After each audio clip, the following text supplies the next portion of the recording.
अलंकापुरी पुण्यभूमी पवित्र, तिथे नांदतो ज्ञान राजा सुपात्र. तया आठविता महापुण्य राशी, नमस्कार माझा श्री सद्गुरु ज्ञानेश्वराशी. गुरुर्ब्रह्मा गुरुर्विष्णू गुरुर्देवो महेश्वरा, गुरु साक्षात परब्रह्म तस्मै श्री गुरुवे नमः. ओम ब्रह्मानंदं परमसुखदं केवलं ज्ञानमूर्तिं, द्वंद्वातीतं गगनसदृशं तत्त्वमक्षादिलक्ष्यम्, एकं नित्यं विमलमचलं सर्वाधि साक्षिभूतं, भावातीतं त्रिगुणरहितं सद्गुरुं तन्नमामि. यश देवे परा भक्ति, यथा देवे तथा गुरु, तस्यते कथितार्था प्रकाशन्तो महात्मना. ब्रह्मेवाहम् अहं ब्रह्म, न चाहं ब्रह्मणा पृथक्, नाहं देहो न मे देह, केवलो अहं सनातनः. यदक्षरमनाख्येयं मानन्दम् अजम् अव्ययम्, श्रीमन्निवृत्तिनाथेति ख्यातं दैवतमाश्रये. गुरुरत्यख्यया लोके साक्षात् विद्या हि शङ्करी, जयत्याज्ञानमस्तस्यै दयार्द्रायै निरन्तरम्.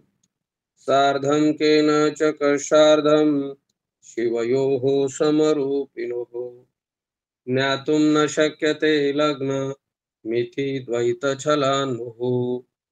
अद्वैतमात्मनस्तत्त्वं दर्शयन्तो मितस्तराम्, तौ वन्दे जगतमाद्यौ तयोस्तत्त्वाभिपत्तिः.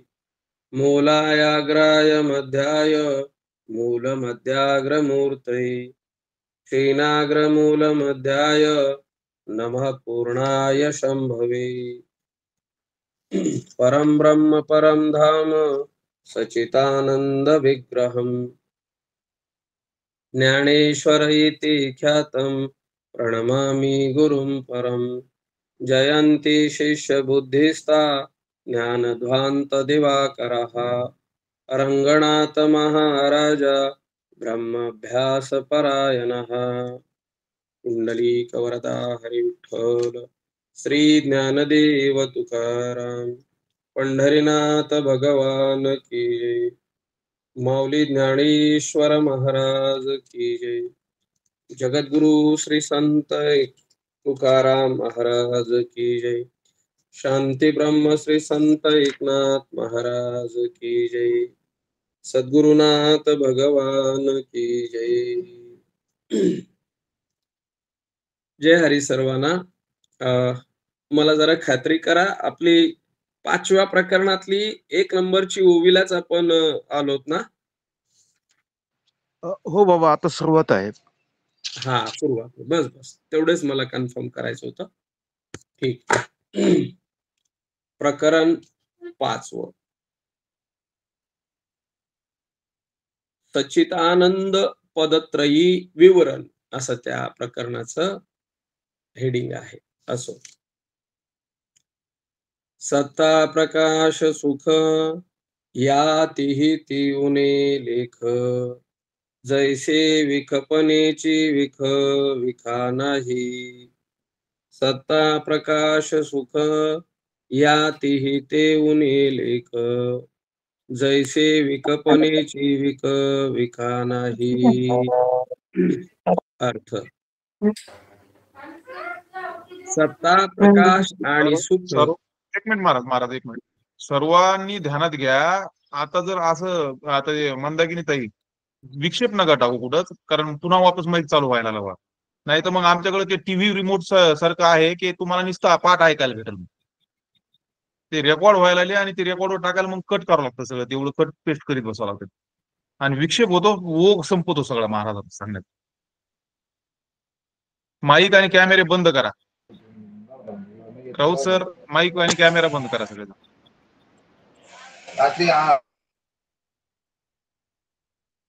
ठीक आहे महाराज, करा आता. हो. अर्थ. सत्ता, प्रकाश आणि सुख या तीन पदांनी असत, जड, दुःख या तीन प्रतियोगीचा उणे म्हणजे अभाव सांगितलेला आहे. ज्याप्रमाणे विष हे अन्याचे नाशक या रूपाने विष आहे, पण विषाकरिता विष नाही, त्याप्रमाणे सत्ता, प्रकाश, सुख या तीन पदांची वाच्यता ब्रह्माचे ठिकाणी नसून असज्जड दुःख प्रतियोगीचा अभाव सांगण्यात त्या पदाचे तात्पर्य आहे. विवरण. आता 5वे प्रकरणाला आरंभ झाला आहे. मागे 4थे प्रकरणात आत्मा ज्ञान अज्ञानातीत आहे असे सांगितले आहे. आता या प्रकरणात ती वस्तू सचितानंद रूप आहे, परंतु त्यास सचितानंद वाचकता नाही असे सांगणार आहेत. 1. चित्त शुद्धी होण्याकरिता पहिले प्रकरण आहे. ज्ञान होण्याकरिता दुसरे प्रकरण आहे. झालेले ज्ञान सोडून द्यावे हे सांगण्याकरिता तिसरे प्रकरण आहे. ज्ञान अज्ञानातीत स्वयंप्रकाश वस्तू आहे हे सांगण्याकरिता 4थे प्रकरण आहे. सचितानंद पदे आत्म्याची वाचक नाहीत हे सांगण्याकरिता हे 5वे प्रकरण आहे. आत्मा सचितानंद रूप आहे, पण आत्मवस्तू सचितानंद रूप आहे असे म्हणता येत नाही, कारण सचितानंद ही पदे वेगळी राहिली तर वाच्यवाचकपणाचा भेद होईल. हे 3 लक्षात ठेवा. असे 3 लक्षात ठेवावेत. 1. विपरीत ज्ञानी. अयथार्थ ज्ञानी म्हणजे जीव, अल्पज्ञ. यथार्थ ज्ञानी सर्वज्ञ, सर्वशक्तिमान म्हणजे ईश्वर. आणि सचितानंद रूप म्हणजे ब्रह्म. पण ब्रह्माला सचितानंद पदाची वाचकता नसून अन्य व्यावर्तक आहेत. माझ्या मते थांबूया आपण इथे. पुढे आपल्याला जर वेळ उरला तर पुढे पाहू आपण. बोलावं महाराज आपण. ठीक आहे.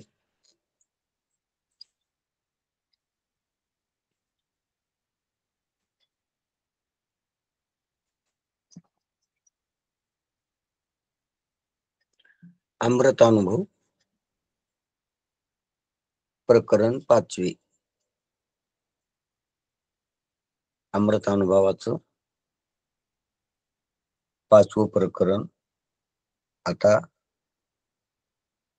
आरंभ व्हायला लागलेला आहे.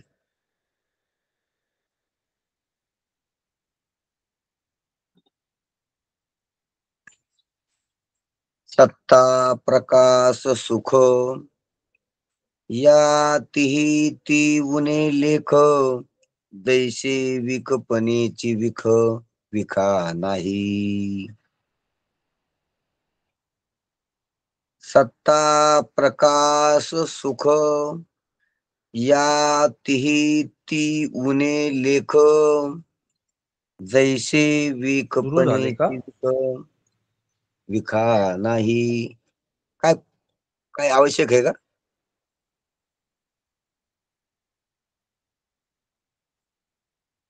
काही सूचना असली तर सांगा.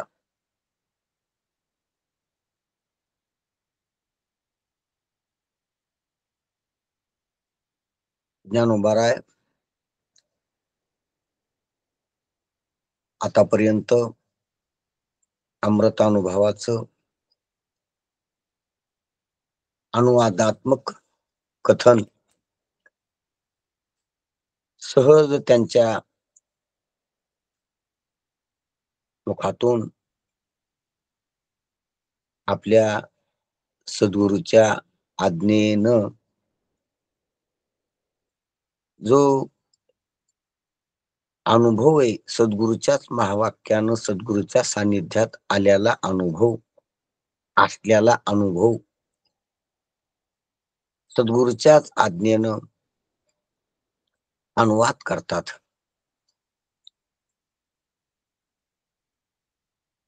अनुभव जो अमृताचा, आपल्या दिव्य न मारणाऱ्या, अखंड एकरस असणाऱ्या, अनादी अनंत सिद्ध असलेल्या स्वरूपाचा अनुभव गुरुच्या महावाक्याने, गुरुच्या सानिध्यात असलेला अनुभव गुरुच्याच आज्ञेनं प्रगट करण्याचा योग हा ज्ञानोबा आलेला आहे. आणि हा खूप मोठा संयोग आहे. म्हणून ज्ञानोबाराय जे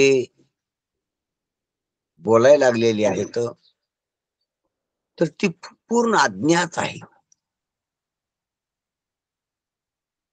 आज्ञा म्हणजे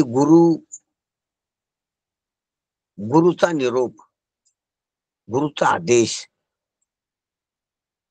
आणि गुरुचा आदेश, गुरुचा निरोप म्हणजेच ब्रह्मविद्या, ब्रह्मज्ञान, जो आज्ञेचा आहे हो तंतू.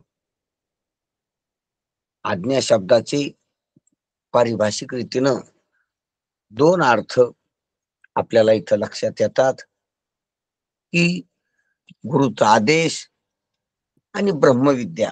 ब्रह्मविद्या हाच गुरुचा आदेश असतो. गुरुजी बोलतात तर ते आदेश आहे. आदेश गुरुदेव असं एक गुरुच्या महिम्याचं, सद्गुरूच्या आदरवाचकतेचं वाक्य आहे. म्हणून ज्ञानोबाराय सद्गुरूला समोर ठेवून, सद्गुरूलाच आत ठेवून आणि गुरुरूपाला प्राप्त होऊन गुरु समोर बोलतात. हा खूप मोठा संयोग आहे. समोर बी गुरु आहे, आत बी गुरु आहे,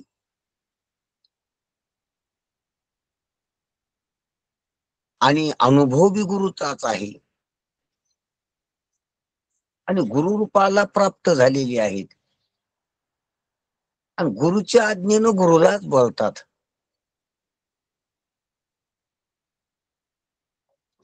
हा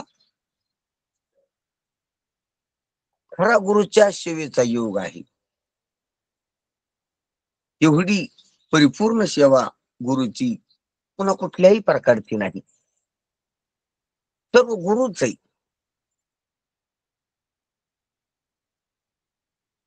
गुरुरूपाला प्राप्त होऊन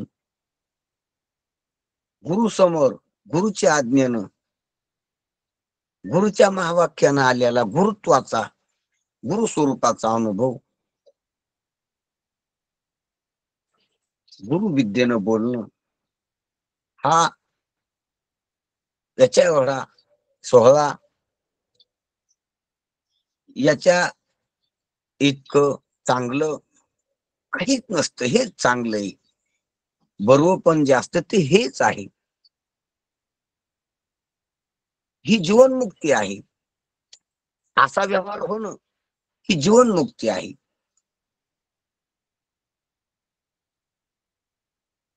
आणि याच्यातच आनंद आहे. आनंद आहे, आनंदाचा व्यवहार आहे. आनंद तर आहेच, पण आनंदाचा व्यवहार आहे.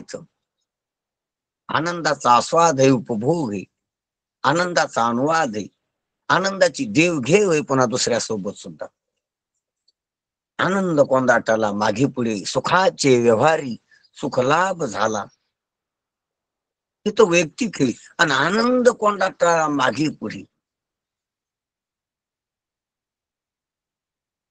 हे व्यवहाराचं स्वरूप आहे. घेणे देणे सुखची वरी हो दे या जगात. आणि अशा प्रकारचं माऊलीनं केलेलं आहे. माऊलींनी नुसतं बोललेलं नाही, असं केलेलंही आणि असं करायला लावलेलंही.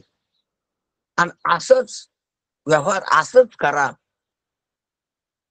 असं आपल्याला निरोप दिलेला आहे. आणि तो संप्रदाय असं करीत असेल कोणी तर तो माऊलीचा सांप्रदायिक आहे, तो वारकरी आहे, तो वैष्णव आहे,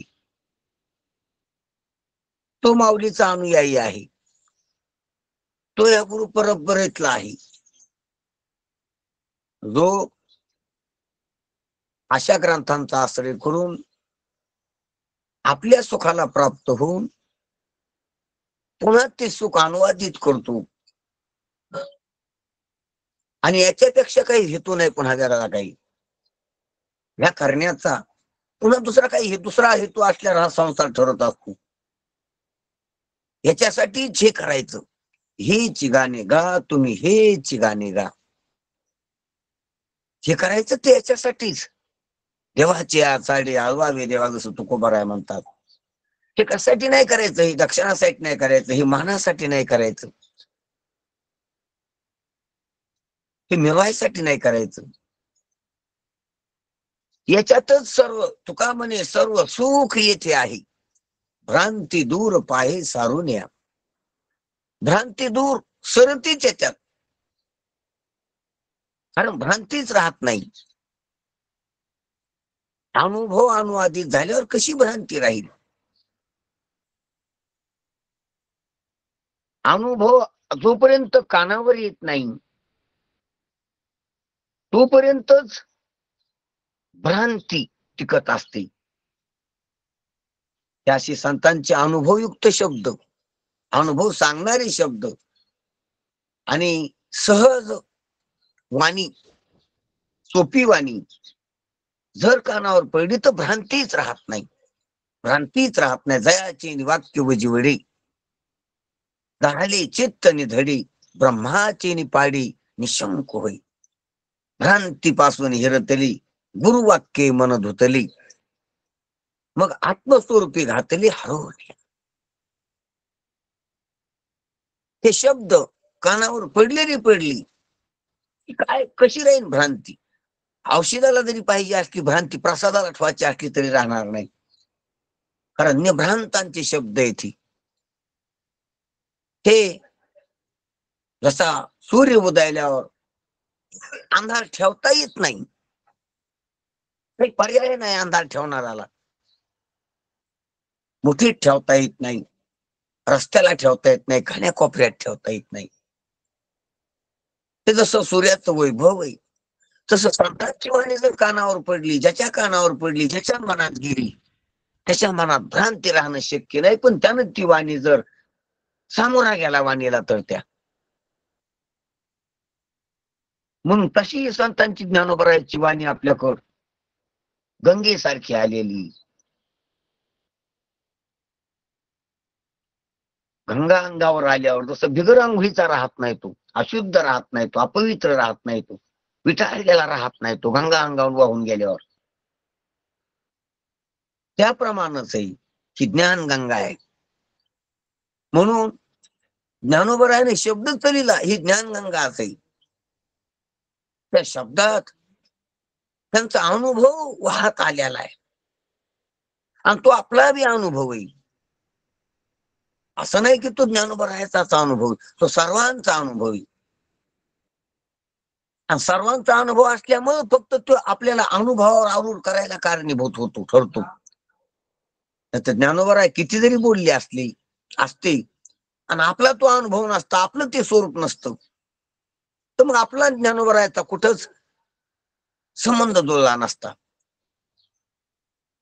जशी बिरबल बादशाची कथा असते त्याच्यात आपलं काही नसतं, राजाची भिकाऱ्याची कथा असते त्याच्यात आपलं काही नसतं, आपण फक्त ऐकायचं असतं ती त्याचं म्हणून. तसा नाही अमृत अनुभव. हा माऊलीचा आहे आणि हा त्याचा अनुभव आहे असं ऐकायचं नाही, ते आपला बी अनुभव आहे. आपण जर आपल्या अंतःकरणात डोकावलो, आपण जर आपल्यात शोध घातला आपला, तर तसंच आपलंय. माझे आहे तैसे पाहे, माझं जसं आहे तसंच तुझे पाहाय. तू मी पाहून बोलायलो आणि तू न पाहून बोलायलास, न पाहून बोलणं मरता अनुभव आहे. आणि पाहून बोलणं अमृत अनुभव आहे. कोणी जरी पाहा लागलं तर अमृतच आहे. ज्ञानदेव म्हणे पाहता पाहिली, पाहता पाहता मना न पुरे धनी. आणि तिकडं पाहण्यासाठीच ही शब्दाची रचना आहे. आपण भलतीकडं पाहा लागलेलो आहेत, आपण कल्पना पाहा लागलेलो आहेत, आपण नामरूप पाहा लागलेलो आहेत, आपण माया पाहा लागलेलो आहेत, आपण उपाधी विशेषण ते खोटं भासमान अध्यास पाहा लागलेलो आहेत. अध्यासाकडे दृष्टी, अध्यासाची दृष्टी ना अध्यासाला सत्य म्हणून दृष्टी, अध्यासच सुख म्हणून दृष्टी. अध्यासच सत्य म्हणल्यावर अध्यासच सुख होत असतो. अध्यास अध्यासच राहत नसतो, अध्यासच सत्य वाटत असतो.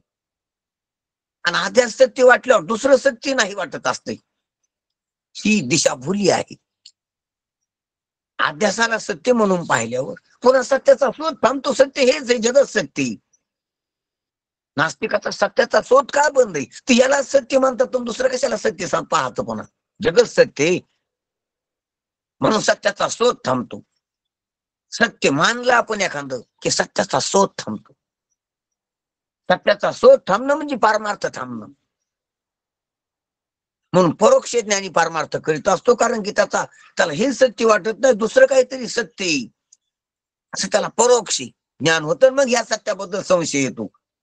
म्हणून परोक्ष ज्ञानाला जगत सत्यत्वाबद्दल संशय शंका आहे, आणि ब्रह्मज्ञानाबद्दल बी शंका आहे, कारण त्याचा अपरोक्ष नाही, याच परोक्ष आहे. पण अनित्य म्हणून झालंय आता. आणि अनित्य म्हणून म्हणल्यावर त्याला सत्य म्हणे ना तो. म्हणून ज्याला कोणाला जग अनित्य म्हणून कळालं, त्याला अनित्य म्हणून ज्याला पाहिलं, ज्याने एखाद्यानं उत्पत्ती नाशवान आहे, अच्छा ह्या बाजू कोण जर जगाकडे पाहता असला तर तो जगाला सत्य समजण्याचं त्याचं हादरलं, तो सत्य समजणार नाही. जरी जगात राहीन, जगाला पाहिल, पण जग काही खरं नाही, काही खरं नाही जगात, असं त्याची सहजता राहील, अशी त्याचा अनुभव राहील. म्हणून जग उत्पत्ती नाशवून इतकं जरी कळालं तरी बी जग खरं नाही, दिसतंय खऱ्यासारखं पण खरं नाही असं उघड होत असते. म्हणजे जगाच्या सत्यत्वाबद्दल शंका निर्माण होती. नास्तिक जगाच्या सत्यत्वाबद्दल निशंक असतो, निशंक असतो की जगत सत्य. पडिली ही रूढी जगा परिचारण, चाली ती व्यवहार सत्य म्हणून. सत्य म्हणून चालवायला लागली. असत्य असून सत्याचा निश्चय केला, दुःख असून सुखाचा निश्चय केला, आणि देह जड असून चेतनत्वाचा निश्चय केला देहाच्या ठिकाणी. ही भ्रांती,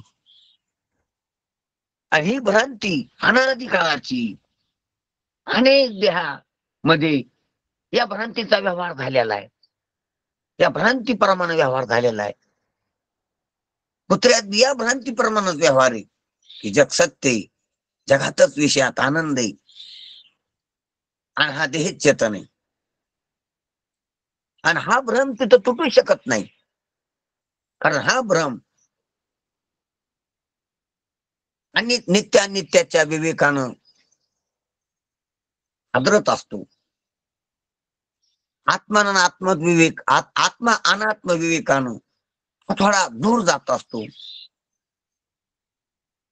आणि सत्य मिथ्याच्या विवेकानं संपत असतो.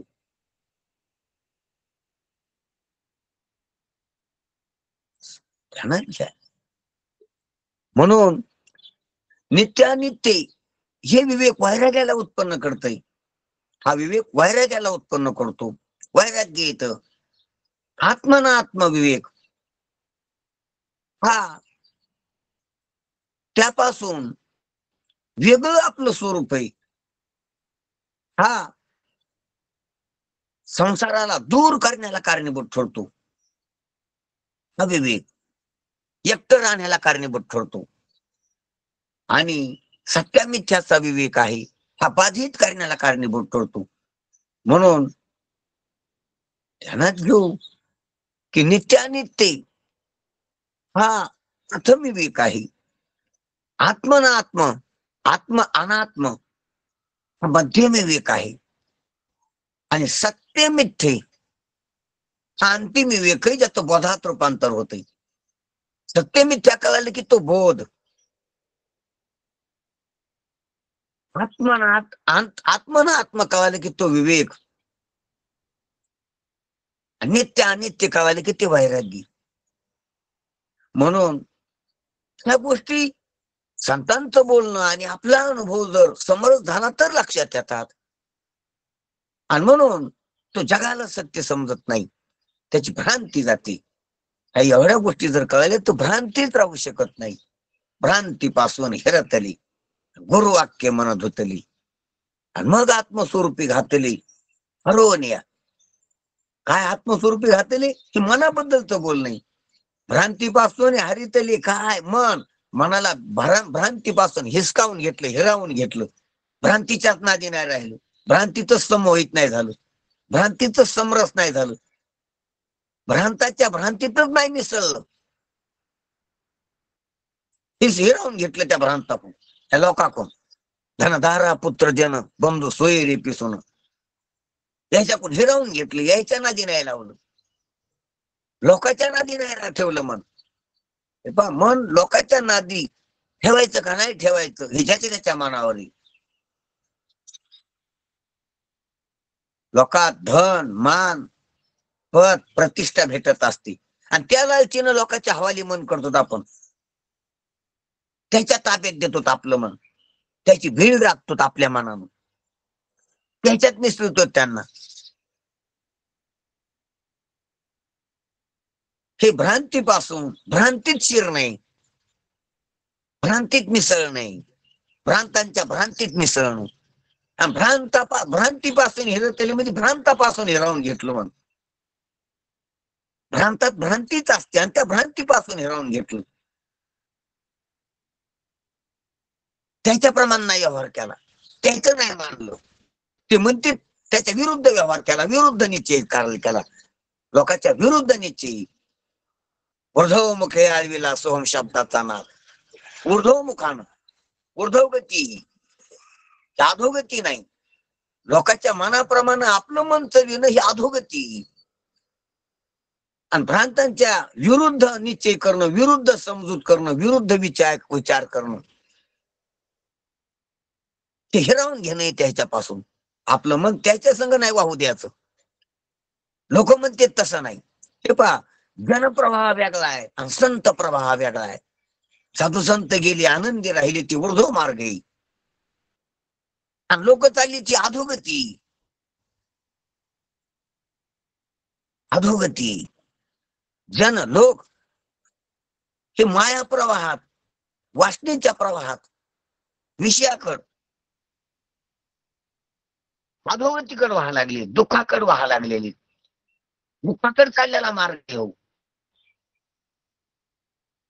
आणि संत या प्रवाहात नाहीत.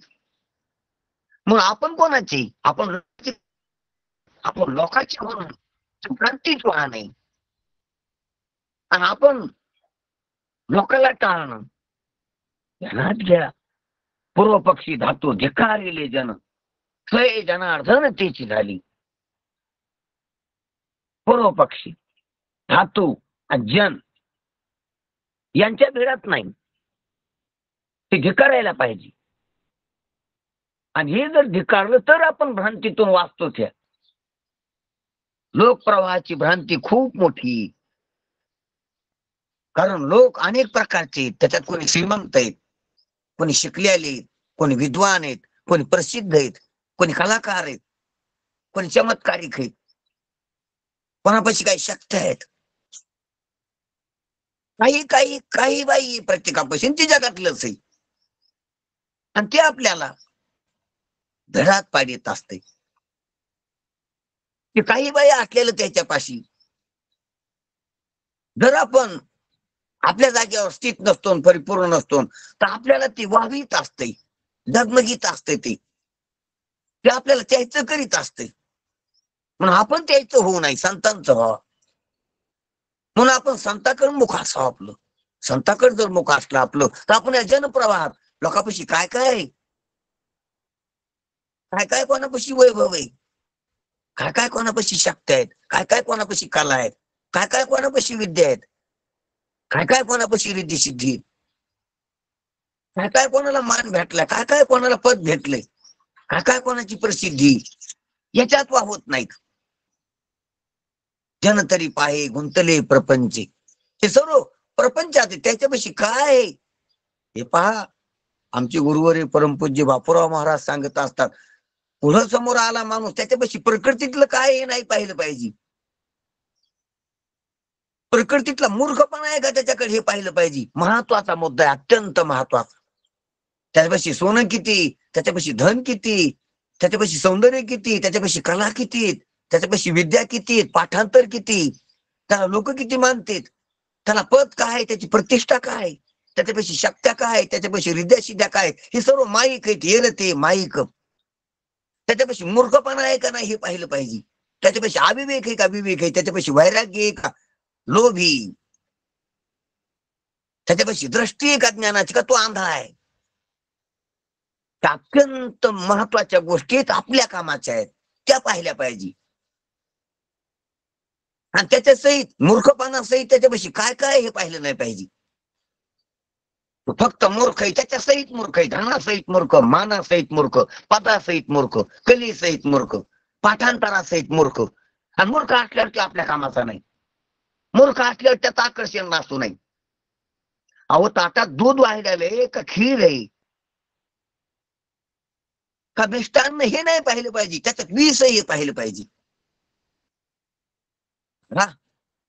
विषय रांधिली रस सोय, ते जेवणारा अशी ठावी होई, तर तो ताटाची सांडून जाई जयापरी. अरे त्याच्या ताटात काय काय वाढलेले हे पाहिल्यापेक्षा त्याच्यात विष आहे का नाही हे पाहिलं पाहिजे. जर मूर्खपणाचं अज्ञानाचं विष असलं भ्रांतीचं त्या ठिकाणी तर ते ताट आपल्या कामाचं नाही. त्यात किती भजे, शिरा आहे, बुंदी, खीर आहे, जे आपल्याला पाहायला भेटत नाही ते त्याच्यात आण नाहीत, पण नको ते. आपल्यापाशी धन नाही त्याच्यापाशी धन आहे, पण नको ते भ्रांताचं धन. त्याच्यापाशी मान आहे, त्याच्यापाशी पद आहे, त्याच्यापाशी प्रतिष्ठा आहे, त्याच्या हातात ठेले आहेत, हातात लॉकेट हे गळ्यात, पण त्याच्या सहित मूर्ख आहे तो. ध्यानात घ्या. आणि मूर्ख कशासहित बी असू शकतोय. इंद्राच्या पदासहित असू शकतो, ब्रह्मदेवाच्या पदासहित असू शकतो, हृदया सिद्ध्या सहित असू शकतो, समाधी सहित असू शकतो मूर्ख. कारण सर मूर्खाचं जगत मूर्खाचं आहे. मूर्खाला जग असते आणि मूर्खाचंच जग असते. शहाण्याला जगत नसते, शहाण्याला जगातलं काहीच नसते. कारण सर्व जगत भ्रांती, म्हणून भ्रांतालाच असते ती. इतकी टोकाची भूमिका संतांच्या संगतीत आपल्या अंतःकरणात रावली पाहिजे. म्हणून भ्रांतीपासून हिरावून घेतो, त्याच्यापेक्षा काय नको ते. जसं आपलं मन आपण आवरितो त्या विषयानं तयार केलेल्या अन्नापासून आपल्याला माहीत जर झालं तर त्याचे दोष दिसतील आपल्याला. वीज हा दोष आहे. त्याच्यातली भजी आपल्याला लोप टाकू शकत नाही, त्याच्यातली खीर, त्याच्यातली बासुंदी आपल्याला लालचीत पाडू शकत नाही. जर आपण विष त्याच्यातलं लक्षात घेतलं तर आपल्याला भूक आहे, गरज आहे खायची आता, पण त्याच्यामध्ये विष आहे, ते हानिकारक आहे. तसं भ्रांत आहे तो. शहाणा आहे तो, राजा असला तर भ्रांत आहे. ध्यानात घ्या. म्हणून कबीरदासासारखी हिंमत पाहिजे. राजा दुखिया प्रजा दुखिया, तो देखे सो दुखिया. बाबा दुखिया का मूर्खपणामुळं. दुखिया का, दुखिया का धन नाही म्हणून दुखिया का, मान नाही म्हणून दुखिया का, पद नाही म्हणून दुखिया का, प्रतिष्ठा नाही म्हणून दुखिया का. कशामुळे दुखिया. फक्त दुःख कशामुळे जगात, फक्त मूर्खपणामुळे. मूर्खपणामुळे दुःख आहे. ध्यानात घ्या. दुःख पदार्थानं नाही, गरिबीनं नाही, पदार्थानं दुःख नाही, पदार्थाच्या वासनेनं दुःख आहे. पदार्थाच्या वासनेनं दुःख नाही, अज्ञानानं दुःख आहे. म्हणजे मूर्खपणामुळे दुःख. आताच दुःख, आताच्या दुःखाचं कारण काय. आता दुःख पदार्थानं नाही, परिस्थितीनं नाही, दारिद्र्यानं नाही, किंवा गरिबीनं म्हणजे शरीराच्या स्थितीनं बी नाही. म्हातारा आहे म्हणून दुःखी नाही. ऋषी म्हातारे होते आणि आनंदित होते. रोगी म्हणून दुःख नाही. अनेकाला रोग होते मोठमोठ्याले तरी आनंदाचे लाडू खात होती. त्यांना घ्या. प्रारब्धानं पण दुःख नाही.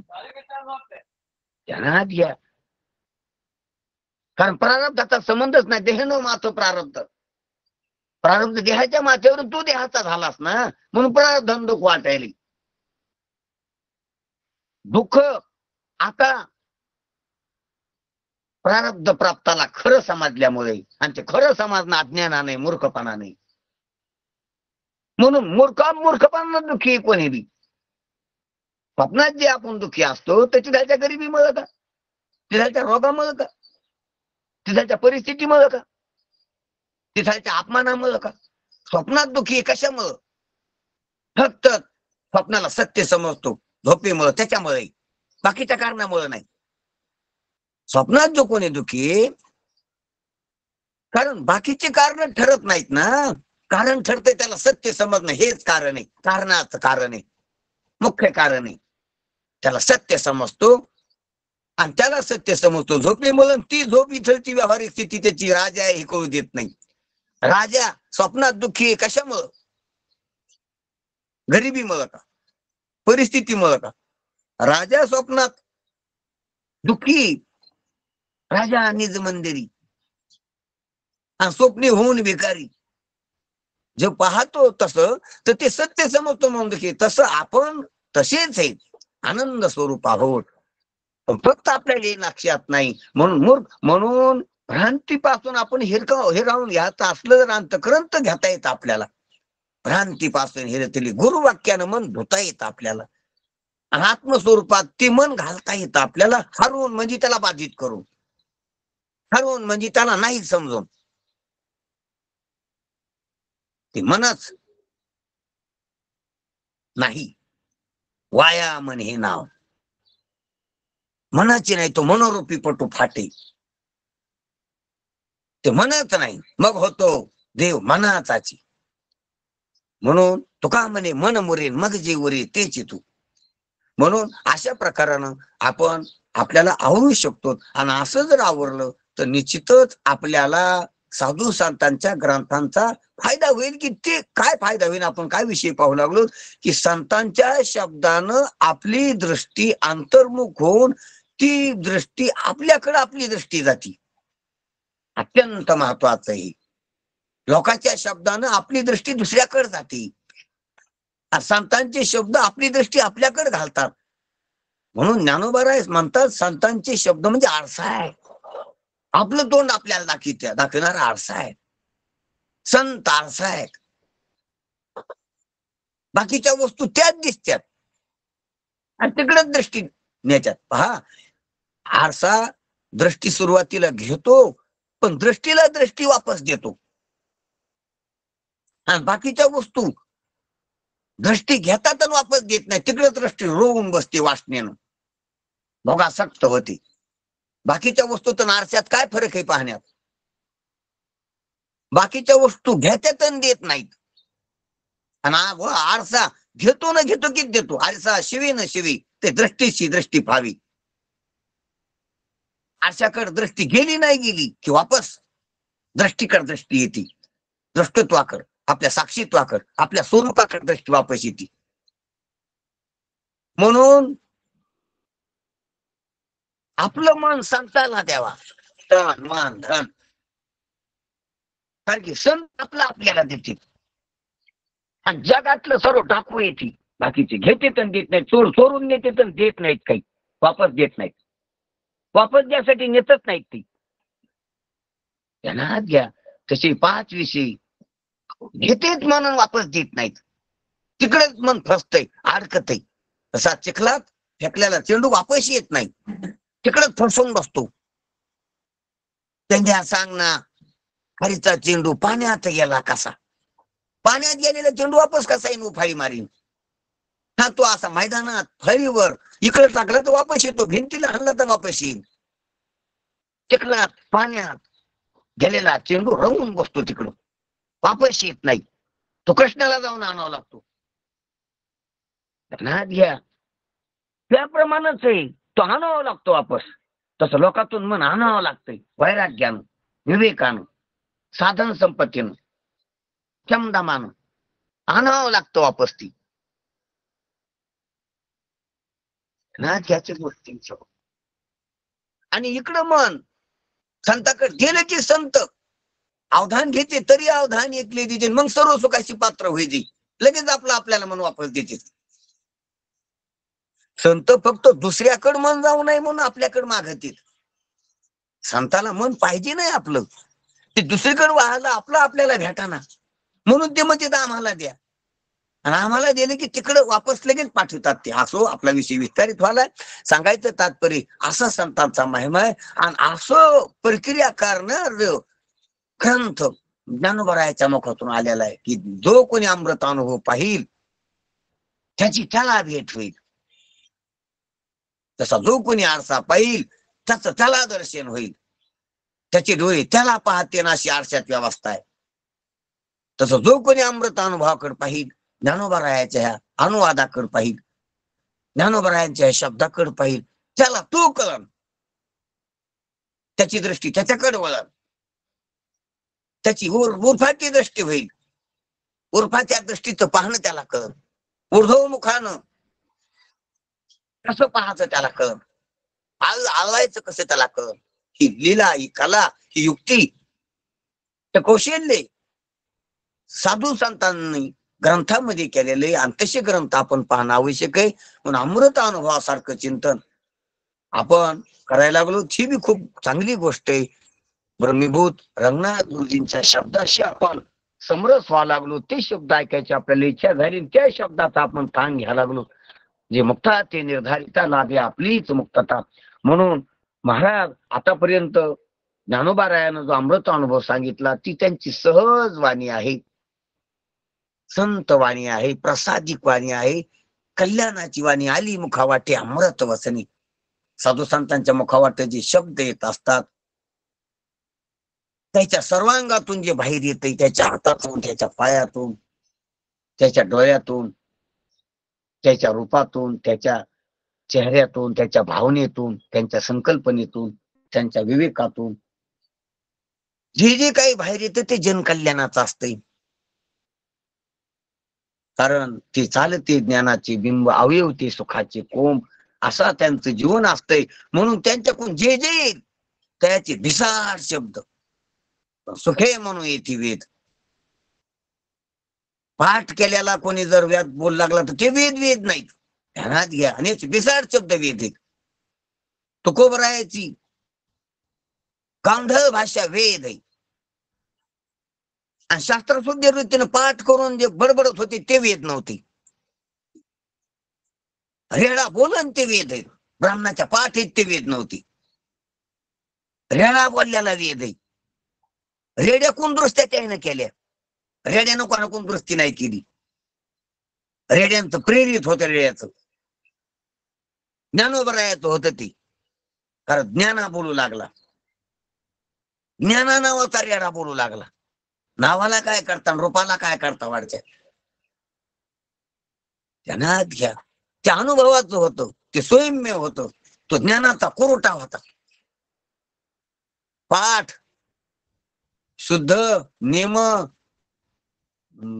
काहीतरी करून घेतलेलं जे पाठांतर आहे, भाषेचं पांघरून घातलेलं, ओजस्वी भाषेचं, जगात प्रतिष्ठित भाषेचं पांघरून घेतलेलं बोलणं वेगळं, आणि साधू संतांचं उघड बोलणं उघड. त्याला कोण्या भाषेची झालर नाही, कशाची कोर नाही, कशाची भीड नाही. नाही भीड भार तो का म्हणे सानात हो, तीक्ष्णवत्तरी हाती घेऊन बाण फिरी, असंही संतांचं बोलणं असतंय. संतांच्या बोलण्याला भीड नसती. कोणाकडे पाहून नसतं ते की हा श्रीमंत आहे, तो गरीब आहे, बाया आहेत आणि ते माणसं आहेत, हे खेड्यातले आहेत आणि ते शिकलेले. ते तत्वाकडे पाहून बोलणं असतं, तत्वस्पर्शी बोलणं असतंय. संतांचं बोलणं तत्वस्पर्शी असतंय. त्याला बाकीच्या काराकोरा नसतात, बाकीचा आकार नसतो, बाकीच्या दृष्टीने आबडधोबड असतं. ते आबडधोबड बोल नाही. पहा माऊलीचे अभंग, त्या शब्द रचनेत, लहान मोठीपणात, पदाच्या कोरीत, त्या तिकडे तिकडे नाही पाहिजे त्यानं. ती ओघवती भाषा आहे. म्हणून टाळावर एखाद्यावर म्हणता येत नाही ती, मृदंगावर म्हणणाऱ्याला अडचण येते, गायन करणाऱ्याला अडचण येते, कारण त्याला काव्याचे नियम तेवढी नाही, शब्दाचा यमक तेवढा नाही. त्यांना घ्या, त्याला व्याकरणाचे नियम तितके नाहीत, त्याला त्या छंदाच्या नियमात तितके नाही, पण ते तत्वाला स्पर्श करणार आहे, तत्वाला.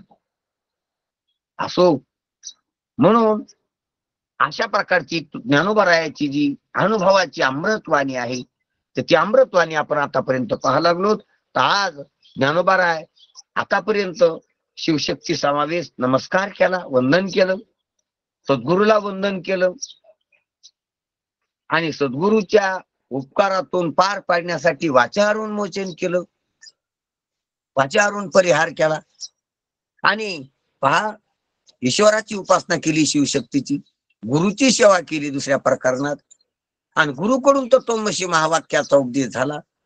आणि त्या उपदेश झाल्याचं जे काही ज्ञान आहे, वाचा आहे, वाचा बोल लागली, मग तर त्या वाचेचा परिहार केला. नंतर घ्या, नंतर जे सोलीव स्वरूप राहिलं, त्या सोलीव स्वरूपाचं जे ज्ञानाचा आणि अज्ञानाचा विषय नाही असं जे नेमकं उघड सोलीव स्वरूप आहे, ते कसं आहे ते चौथ्या प्रकरणात दाखवून गेलं. त्या स्वरूपाला अज्ञानानं ते झाकलं नाही, ज्ञानानं ते उघड झालं नाही. अज्ञानाचा त्याला लेप नाही, अज्ञानाचा त्याला मळ नाही, अज्ञानाची साबण लावायचे त्याला काम नाही. अज्ञानाचा मळ, ज्ञानाची साबण, हे दोन्ही नाही त्याच्याकडे. ते कधी मळालं नाही, कधी उधळलं नाही, उधळत नाही, ते आहे तसंच आहे. असं जे अबाधित, जे अज्ञानानं कधी बाधित मलिन झालं नाही आणि ज्ञानानं कधी बाधित म्हणजे लिप्त झालं नाही, असं जे अलिप्त भेद, ज्ञान अज्ञान भेद कथन, अशा प्रकारचं चौथं प्रकरण आपण मागचं पाहिलेलंच आहे. निव्वळ केवळ अद्वैत, अस्पर्श, अव्यक्त, अव्यवहारी असं जे स्वरूप आहे त्याचं दर्शन करून गेलं माऊलीनं आपल्याला. वेगवेगळ्या दृष्टांतानं, वेगवेगळ्या युक्तिप्रयुक्तीनं, वेगवेगळ्या शब्दाच्या माध्यमातून त्या स्वरूपाचं आपल्याला दर्शन व्हावं यासाठी माऊलीनं चौथ्या प्रकरणामध्ये केलं. आणि आता असं जे ज्ञान अज्ञान विरहित असलेलं जे स्वरूप आहे, तर त्याच्या ठिकाणी म्हणता काय येतंय, त्याला काहीच बोलता येत नाही. पण म्हणले वेदांत महाराज बोललेत की त्याला सच्चिदानंद म्हणलेत. हा, हे जे बोलणं आहे ना, हे व्यावृत्त काही ते सांगायसाठी पाचव्या प्रकरणाची सुरुवात आहे. कारण त्या स्वरूपाला बद्दल बोलता येत नाही, त्याचं काही लक्षण करता येत नाही, त्याचं काही धर्म नाही, त्याला म्हणून बोलता येत नाही. जाती, क्रिया, भेद हे त्याच्या ठिकाणी नाही. ते कसं आहे स्वरूप, तर जातीविरहित, क्रियाविरहित, भेदाविरहित ती वस्तू नाही अशी. म्हणून त्याला कशा संबंध नाही, संसर्ग नाही, त्याच्यात व्यवहार नाही, त्याला नाम नाही, त्याला रूप नाही, त्याला गुण नाही, आणि म्हणून त्याच्याबद्दल काय बोलता येईल, अशा प्रकारचं ते स्वरूप आहे. पण हे बी त्याचं बद्दल बोलणं या जगातल्या पदार्थाची व्यावृत्ती आहे. हे पहा, मुख्यत्वानं जगात अनेक प्रकार जरी दिसली आणि अनेक प्रकारची व्यावृत्ती अनेक शब्दाने केलेली, ध्यानात घ्या. जसं पृथ्वी घट्ट आहे तर ते स्वरूप घट्ट नाही. पातळ आहे का नाही, पाणी पातळ आहे, ते स्वरूप पातळ बी नाही. मग कसं आहे महाराज, उष्ण आहे का नाही, अग्नी उष्ण आहे, ते स्वरूप उष्ण बी नाही. मग कसं चंचल आहे का वाऱ्यासारखं विरळ नाही, वारा चंचल विरळ की वाऱ्यासारखं चंचल विरळ बी नाही. मग आकाशासारखं पोकळच आहे का, असं नाही. पोकळ आकाश आहे, आकाशासारखं पोकळ नाही, त्याच्यावर वेगळी. त्यांना घ्या, पृथ्वीसारखं तर नाही, पण पाणी अग्नी वाऱ्यासारखं नाही, आकाशासारखं नाही. बरं जाऊ दे, मग पंचभूतासारखं नाही, पण पंचभूताच्या गुणात निबंधित त्या गुणासारखं आहे का, तमोगुण रजोगुण सत्वगुण नाही, त्यासारखं बी नाही. बरं त्यासारखं नाही. मग प्रकृतीसारखं आहे का, ते ज्या प्रकृतीचे गुण आहेत त्यासारखं नाही, त्या प्रकृतीसारखं बी नाही. मग आम्हाला ठोक मानानं सांगा, ते नामासारखं आहे का नाही, रूपासारखं आहे का नाही, आकारासारखं आहे का नाही, ध्यानात घ्या. जागृती सारखं आहे का व्यवहारिक, नाही. स्वप्नासारखं आहे का प्रातिभाषिक, नाही. ते नाही का, नाही नाही. ते आम्हाला माहिती आहे त्या कशासारखं आहे का नाही, त्यासारखं कशासारखंच नाही. नाही का, नाही बी नाही. आहे का, नाही यासारखं नाही. म्हणून सर्व जगाची, प्राकृतिक सर्व जगाची गोळाबेरीज केली. ध्यानात घ्या, तर जगाची 3 लक्षण होते. ते असत आहे, ते जड आहे, आणि ते दुःखदायक आहे, दुःख स्वरूप आहे. असत म्हणजे ते ओरिजिनल नाही, जड म्हणजे जे चेतन नाही, आणि दुःख म्हणजे जे एक अखंड एक रस नाही, जे भेदक आहे, भेदक दुःख असते, जे भेद स्वरूप आहे, खंड स्वरूप आहे, खंडर खंडर आहे. प्रकृती खंडर खंडर आहे, प्रकृती जड आहे, आणि प्रकृती असत आहे. प्रकृती म्हणजेच गुणन, गुण म्हणजेच भूतन, भूत म्हणजे सर्व जागृती, स्वप्न, सुसुप्ती, ह्या सर्वांची गोळाबेरीज केली. सुसुप्तीचं लक्षण केलं तर सुसुप्ती कशी, सुसुप्ती असत आहे, सुसुप्ती जड आहे. सुसुप्ती एक जरी दिसली तर अनेकाला देणारी, अनेकाचं बीज आहे, म्हणून अनेक रूपच आहे ती. सुसुप्तीत विविधता नाही, पण विविधतेचं बीज आहे. म्हणून असंच जड दुःख रूप हे सुसुप्तीचं लक्षण होते. आणि सुसुप्तीचं लक्षण म्हणजे स्वप्नाचं लक्षण आणि जागृतीचं लक्षण होते. असंच जड दुःख रूप हे प्रकृतीचं लक्षण आहे. प्रकृतीचं लक्षण म्हणजेच गुणाचं लक्षण, म्हणजेच भूताचं लक्षण, म्हणजेच जगाचं लक्षण. ठोक मानानं पाहिले तर असं जड दुःख रूप, ते ठोक मानानं हिशोबानं 3च लक्षणं ठरते सर्व व्यवहाराची, जागृत स्वप्न सुसुप्तीच्या व्यवहाराची. सुसुप्तीची ठरली म्हणजे स्वप्न जागृती ठरली. आणि त्याला ताडून परमात्मा कसा आहे सांगा. असत आहे का, नाही सत आहे. जड आहे का, नाही चीद आहे. दुःख आहे का परमात्मा तुमचा, नाही आनंद आहे. परमात्मा शून्य आहे का, नाही पूर्ण आहे. ध्यानात ध्यानात घ्या. मग तुमचा परमात्मा तर सच्चित आनंद झाला ना. मग कारण त्या बाकीचा कसारखा नाही ना, आम्हाला कसारखा पाहिजे आता. मग झालं ना, सच्चित आनंद आहे. त्याचं लक्षण झाली किंवा त्याचा व्यवहार झाला मांडण्याचा. अशा आम्हाला कसा आहे ओळख पाहिजे त्याची. कसा आहे नेमका नवरदेव, कसा आहे, त्या पोरासारखा आहे का त्या पोरासारखा आहे, का ह्या माणसासारखा आहे का त्या माणसासारखा आहे. आम्हाला पाहिजे होतं कसा, तरी तुम्ही सांगितलं की असा आहे. नाही म्हणलो तसं आम्ही, पण तसं त्याला मानता येत नाही. आता काय सांगू बाबा, तुमच्या समजुती करता तुमच्या डोक्यात हे असं जड दुःख रूप बसलो होतो, म्हणून आम्ही त्याला म्हणलो. तर तसं तो आहे बी, पण तसं त्याला मानता येत नाही.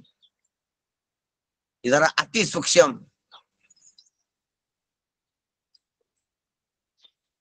आणि अति निकटची गोष्ट आहे. लक्ष देऊन त्याला ऐकली तरच कळायसारखी.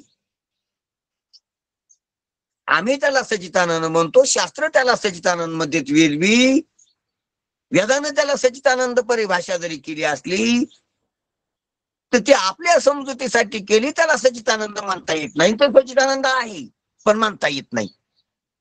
आणि हीच गोष्ट कुठल्या अनुभवात उतरायसाठी मग हे 5वं प्रकरण घे. तथा प्रकाश सुख या तिही तीवने लेख, जैसे विखपणेची विख विखा नाही. सत्ता म्हणजे सत, पारमार्थिक सत्ता. प्रकाश म्हणजे अंधार नाही, म्हणजे अज्ञान नाही त्याच्या ठिकाणी. न जाणणं नाही, जडत्व नाही. प्रकाश आहे, अवघाजिनी प्रकाश. आणि सुख म्हणजे दुःख नाही, त्रास नाही, दुःख रोग नाही काही. विकार नाही कुठलाच. कारण विकार अनेकात असतील आणि तिथं अनेकपणच नाही. अनेकत्व मोडून एकत्व जोडले, एकत्व याचे अखंड एकरसपणा आहे. दुःख रोगामुळे असते, दुःख भांडणामुळे असते, ध्यानात घ्या. दुःख भेदामुळे असते, ध्यानात घ्या, ध्यानात घ्या जरा. दुःख जर पाहतो ना आपण, आध्यात्मिक दुःख रोगामुळे, तो शरीरांतर्गत भेद असल्यामुळं, अवयव येतले मठी, आणि प्रत्येक अवयवाचं आयुर्मान वेगळे, व्यवहार वेगळे, जीवनमान वेगळे, आकारमान वेगळे, रूप वेगळे, नाव वेगळे, कार्य वेगळे, आणि वेगवेगळं असल्यामुळे आध्यात्मिक दुःख आहे. भेदामुळे दुःख असते, अनेकामुळे दुःख असते, एकाच दुःख नसते. सावयव भेदामुळे आध्यात्मिक ताप आहे. अनेकामुळे आधी भौतिक ताप आहे.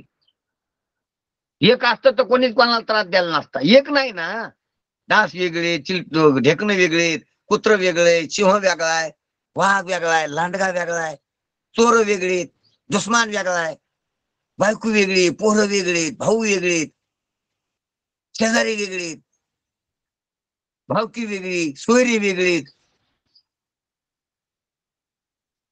दुसऱ्या जातीतली वेगळी, दुसऱ्या धर्मातली वेगळी, दुसऱ्या देशातली वेगळी, दुसऱ्या ग्रहावरली वेगळी, दुसऱ्या लोकातली वेगळी, दुसऱ्या व्यसनावादी वेगळी, दुसऱ्या परिस्थितीतली वेगळी, दुसऱ्या वासनेवेली वेगळी. ध्यानात घ्या. आदिभौतिक ताप त्याच्यामुळे, म्हणून भांडण नाहीत, म्हणून ताणतणावे, म्हणून बेबनावे, सर्व भिन्न भिन्न वेगवेगळे आहेत.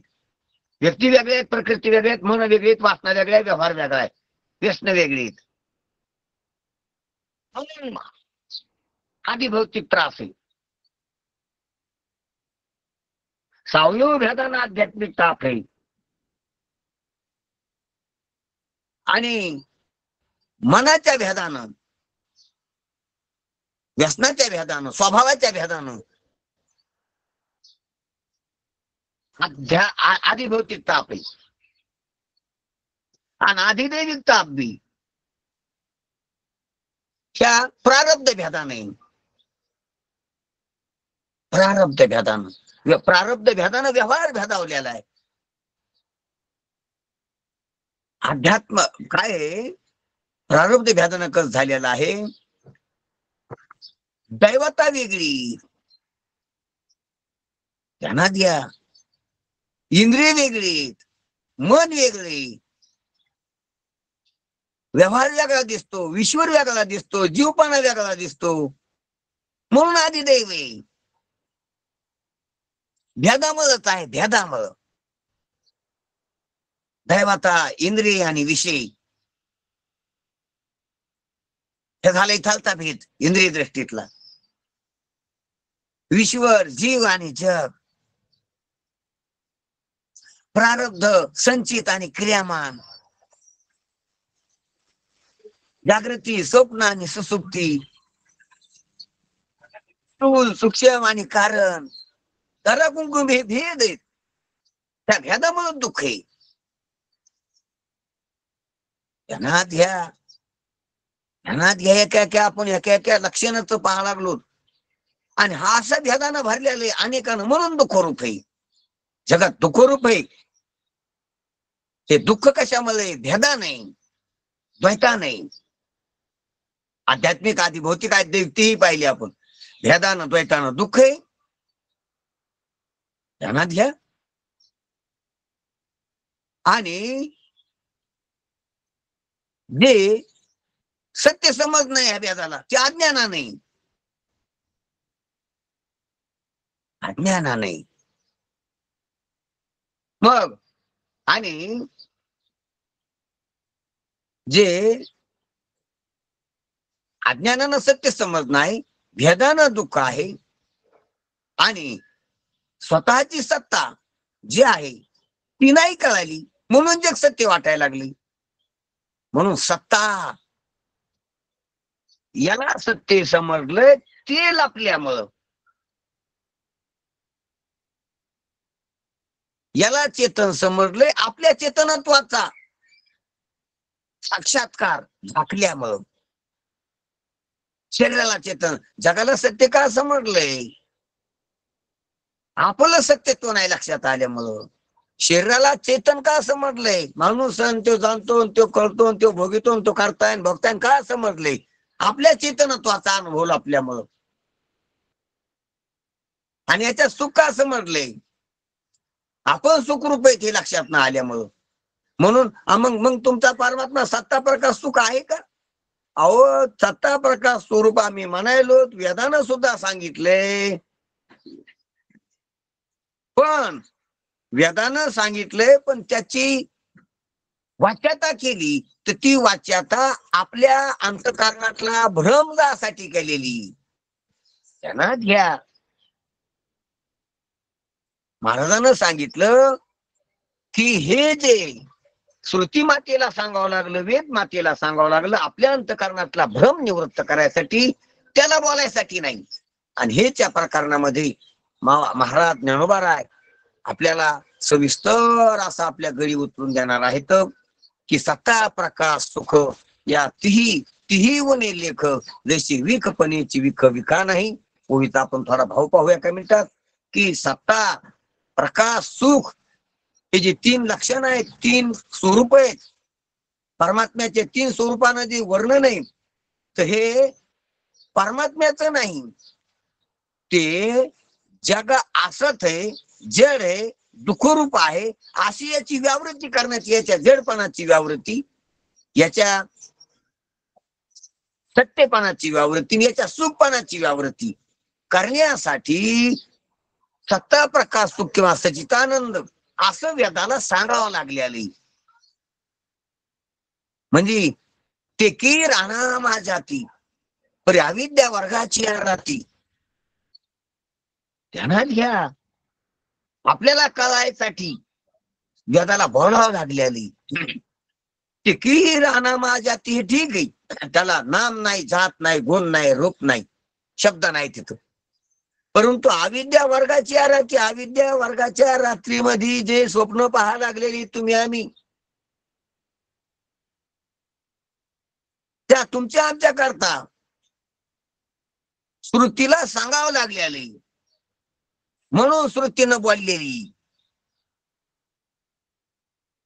हा वया श्रुती खून केली, त्याला ओंकार सच्चित आनंद तत्सदिती अशी जी खून केलेली सत्ता प्रकाश सुख सत्य ज्ञान अनंत गगनाची प्रावरण, अशी जी प्रत्येक बऱ्याच जागेवर महाराजांना साधू संतांना त्याचे लक्षणं सांगितलेत, किंवा वेदात त्याचे लक्षण आहे, श्रुतीला त्याचे लक्षण आहेत, तर ते किंवा लक्षणं किंवा त्याची वाच्यता जी केली, तर ती याची व्यावृत्ती करायसाठी केलेली आहे. ते केवळ त्याला सत म्हणता येत नाही.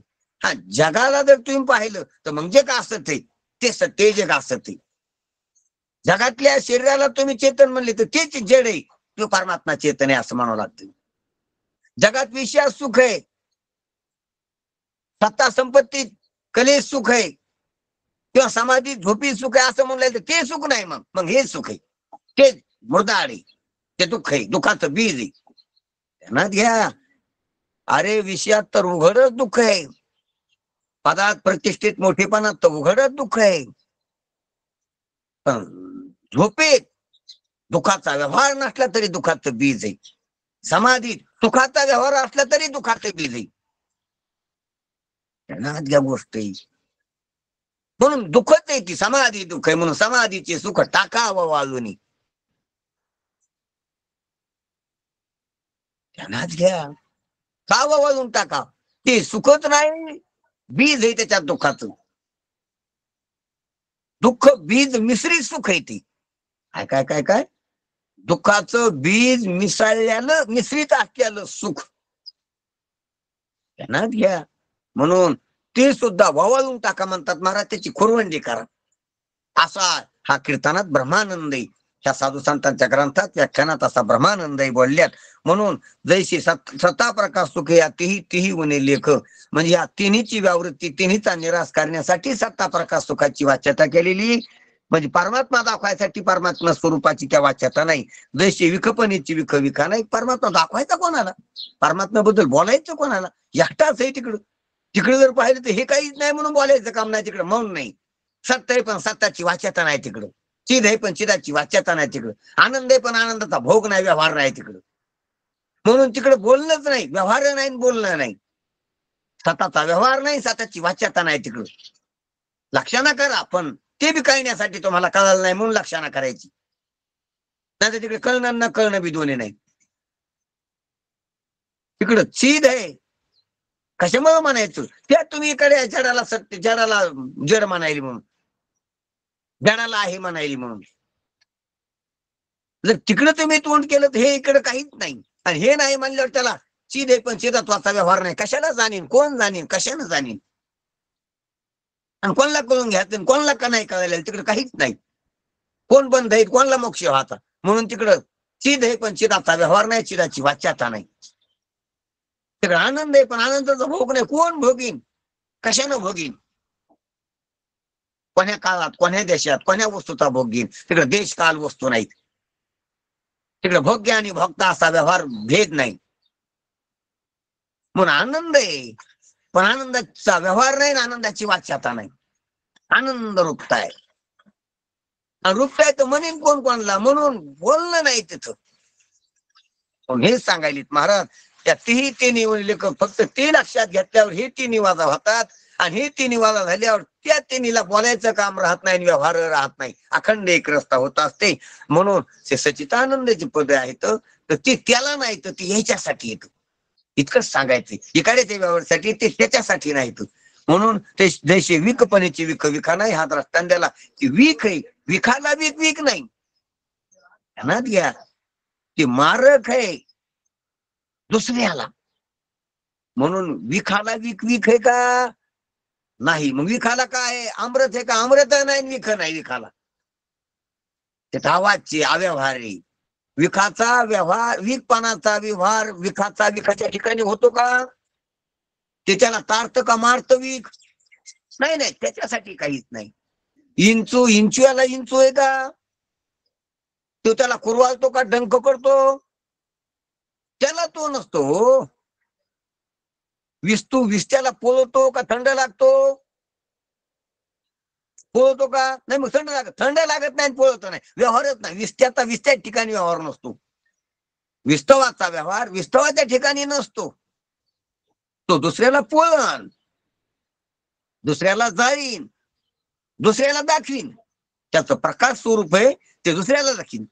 त्याचं उष्ण स्वरूप आहे ते दुसऱ्याला चटका देईन. आणि त्याचं दाहक स्वरूप आहे ते दुसऱ्याला जाळीन. ध्यानात घ्या. अहो, दुसऱ्याला जाळीन, ज्याच्यात प्रगट केलेलं आहे त्याला बी जाळतंय. कोळशाला, त्या इंधनाला. तसं अंतःकरणाला बी जाणतंय, अविद्येला बी जाणतंय, महाकारणाला बी जाणतंय, आभासाला बी जाणतंय, दृष्टत्वाला बी जाणतंय. ध्यानात घ्या. जसा 10 अग्नी दुसऱ्याला ज्याच्यात प्रगटला त्याला बी 10 प्रकाशिक अग्नी दुसऱ्याला बी, आणि ज्याच्यात प्रगटला त्याला वातीला बी दाखवतो अग्नी. आतल्या लाकडाच्या कोळशाला, इंधनाला बी दाखवतो अग्नी. दुसऱ्याला दाखवून त्याला दाखवतो. दुसऱ्याला प्रकाशिक, ज्याच्यात प्रगटला त्याला प्रकाशक, दुसऱ्याला प्रकाशिक. दुसऱ्याला 10 ज्याच्यात प्रगटला त्याला बी 10. दुसऱ्याला बी गरम करणार आहे, ज्याच्यात प्रगटला त्याला बी गरम करणार आहे. ध्यानात घ्या. पण ते स्वतःला गरम करणार आहे का? स्वतःला दाखविणार आहे का? स्वतःला 10 जाळणार आहे का? नाही. स्वतःच्या ठिकाणी हे पहा, कुठं बी केंद्रात व्यवहार नसतोय. प्रत्येक वस्तूचा स्वरूपात व्यवहार नसतोय. दृष्टांत द्याला तसा परमात्मा वस्तूच्या स्वरूपात व्यवहार नाही. सद मान्याचा नाही, चिद मान्याचा नाही, आनंद मान्याचा नाही, मान्याचा नाही, सतत्वाचा व्यवहार करण्याचा बी नाही. ही दोन गोष्टी सूक्ष्म भेद कळायला पाहिजे, हे आपल्याला लक्षात आलं पाहिजे. व्यवहार नाही, वाच्यता नाही. ध्यानात घ्या. व्यवहार आणि वाच्यता दोन्ही नाही. वाच्यतेचा व्यवहार नाही, जाणण्याचा व्यवहार नाही. न कळण्याचा व्यवहार नाही, कळण्याचा व्यवहार नाही, त्या ठिकाणी व्यवहारच नाही म्हणून त्याला अव्यवहार आहे म्हणते. असो सांगायचं तात्पर्य. म्हणून जसं विष विषाला विष नसतंय, विष दुसऱ्याला विष असतंय, हे जसं आहे. म्हणून विषाच्या ठिकाणी विषपणा आहे, ते विषा करता नाही. विषाला विष विष नाही, तसा परमात्मा परमात्म्याला सच्चिदानंद नाही, आणि परमात्मा परमात्म्याला असत जड दुःख रद्द नाही. परमात्म्याच्या ठिकाणी अव्यवहार आहे. हा, ती वस्तू आहे म्हणजे विस्तू पळणारा नाही का आपण दुसऱ्याला, त्याला नाही. विस्तू जाणणारा नाही का त्याला नाही, दुसऱ्याला. विस्तू प्रकाश देणार नाही का त्याला नाही, दुसऱ्याला. ध्यानात घ्या. तशी परमात्मा स्वरूप सच्चिदानंद आहे का नाही, त्याला नाही, ते दुसऱ्याला. याची व्यावृत्ती करण्यासाठी वीस दुसऱ्याला मारक आहे, त्याला नाही. ध्यानात घ्या. वीस दुसऱ्याला कडसर आहे, त्याला नाही. ध्यानात घ्या. विषाचा कडवटपणा विषयाला नाही, विषाचा उग्र किंवा वाईट वास विषाला नाही, विषाचा वास विषाला नाही, विषाची चव विषाला नाही, विषाचा मारकपणा विषाला नाही. विषाकरता नाही, ते विषयाच्या ठिकाणी व्यवहारच नाही त्याचा. आहे तद्रूप विष त्या स्वरूपाच आहे, पण ते स्वरूप त्याला नाही.